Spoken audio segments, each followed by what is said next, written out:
ओम नमः शिवाय spiritual channel में एक बार फिर से आप सबका धन्यवाद। आज की इस वीडियो में मैं कुछ सामान्य सी बातें बताने जा रहा हूँ जो कि बहुत कारगर हैं।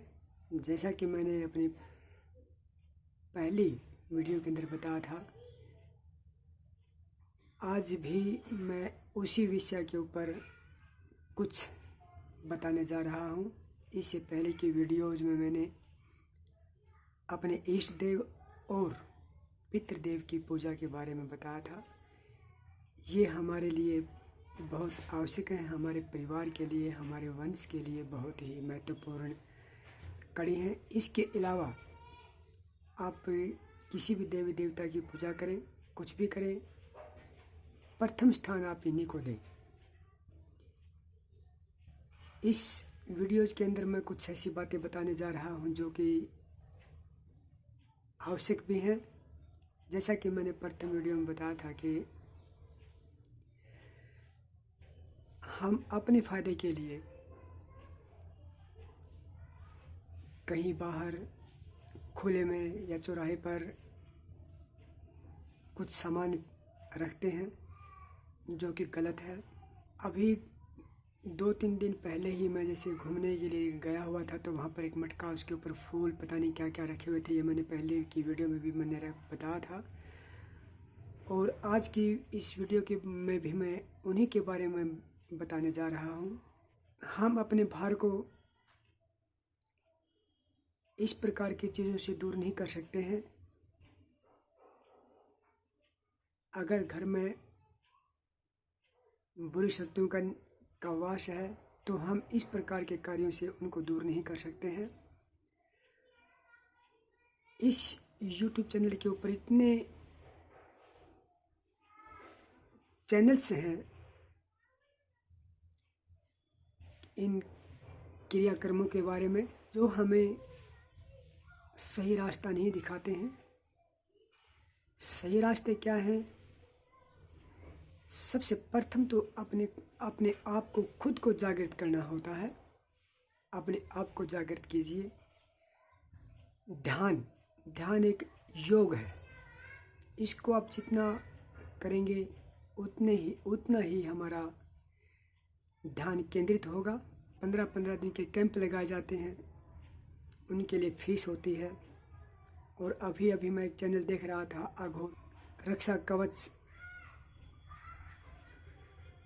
के नाम पर लोगों से ठगी कर रहे हैं। आज से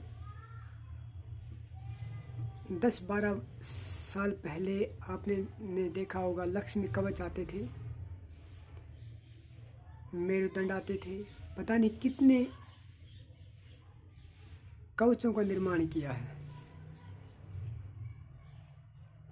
और एक कवच की जो कीमत होती थी लगभग 3500 के आसपास होती थी। उसके साथ एक फ्री होता था।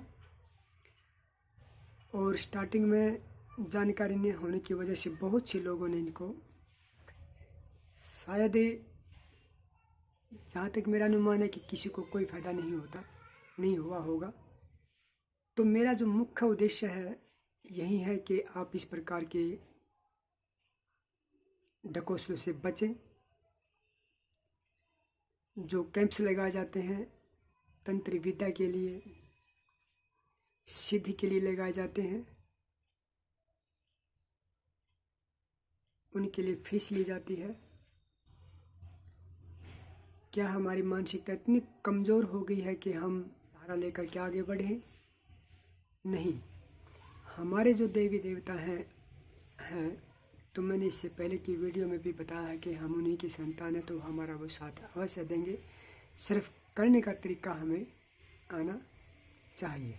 इन चैनल्स के ऊपर आप भूत प्रेत, जिन जिन्नात को उतारने के लिए उतारा बताते हैं।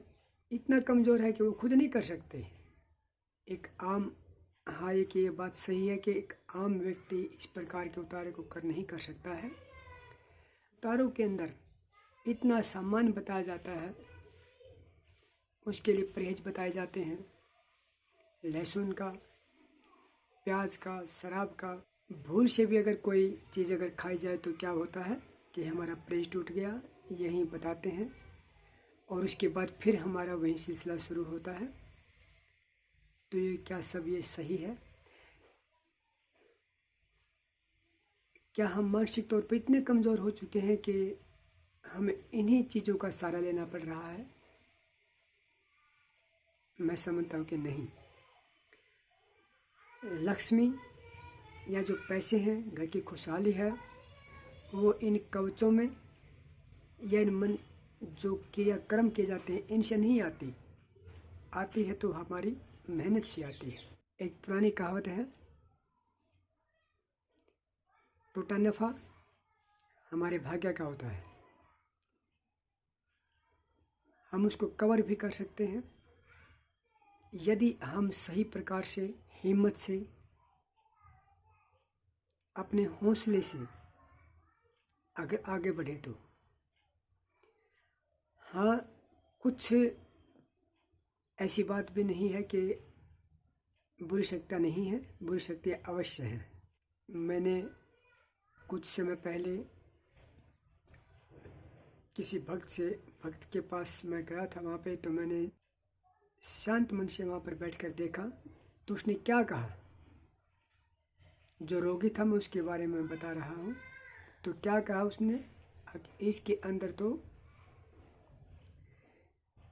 4-5 भूत प्रेत आए हुए हैं और यही कर्म शायद जितने भी भक्त हैं, जितने भी जो साईंपत का कार्य करते हैं, जो चौकी का कार्य करते हैं, वो बताते भी हैं। अभी फेसबुक के ऊपर एक भगत जी थे, तो उनके पास पति पत्नी अपना इलाज करवाने के लिए आए हुए थे। उनको आते हुए वहाँ पर लगभग 6 महीने हो चुके थे, लेकिन कोई भी आराम नहीं था। लेकिन फिर भी वो उनके ऊपर इतना अंधविश्वास करते हैं। क्यों करते हैं वो? ऐसा क्या है? क्या हमारे अंदर इतनी योग्यता नहीं है? क्या हमारी मानसिकता आज इतनी कमज़ोर हो गई है कि हमें आज इन ऐसे लोगों का सहारा लेना पड़ रहा है जो वास्तविकता से कोसों दूर होते हैं? चलो मैं एक बात यहाँ पे मान लेता हूँ कि हमारा जीवन परमात्मा के हाथ में है। अगर हमारा जीवन परमात्मा के हाथ में है तो क्या है कि ये आम भगत जो शानपद का कार्य करते हैं वो भगवान से मिले होते हैं क्या? नहीं होते हैं। आज इस दौर के अंदर सिर्फ और सिर्फ एक ही काम होता है, वो होता है पैसे का।